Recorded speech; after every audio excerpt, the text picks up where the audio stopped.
ঈদুল আজহার পরে ২ দফা বেড়েছে চালের দাম। মান ও জাত ভেদে ৫৫ থেকে ৯৫ টাকা বিক্রি হচ্ছে বিভিন্ন ধরনের চাল।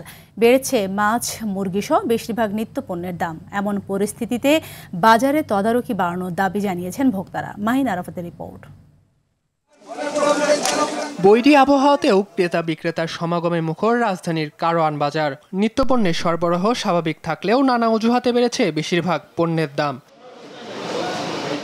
২ সপ্তাহের ব্যবধানে ২ দফা চালের দাম বাড়ায় ক্ষুব্ধ ক্রেতারা। বিক্রেতারা দুষছে আড়তদার ও মিল মালিকদের। মোটা চাল ওটা থেকে মনে করেন একবার হাইস্ট পর্যন্ত ৫৫ থেকে ৯৫ টাকার মধ্যে সম্পূর্ণ চালের কোয়ালিটি মেনটেন করে কিনা যায়। গত সপ্তাহের মতো রয়েছে, তারপরও ১ টাকা ২ টাকা কেজিতে বাড়ছে। আপনার দেখা যাচ্ছে সব চালের মধ্যে এভারেজে যদি হিসাব করি ৬ থেকে ৮ টাকা বাড়ছে। যারা আমরা মধ্যবিত্ত আছি আমরা হিমশিম খাচ্ছি।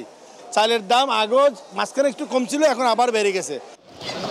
দাম বাড়ার তালিকায় রয়েছে বেশিরভাগ সবজি, মুরগি ও মাছও। ইলিশ মাছ ভরা মৌসুমের সময় নদীতে কোনো মাছ নাই।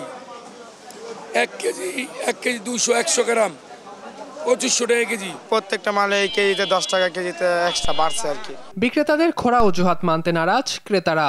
আর যদি সবসময় দামটা যদি রিজনেবল ভিতরে থাকে, যাটাকে মধ্যবিত্ত নিম্ন মধ্যবিত্ত আছে তারা কিনে আগে স্বাচ্ছন্দ্য বোধ করবে। বাড়ানোর তো অজুহাতের অভাব নাই, কমানোর বেলা তো আর কমে না।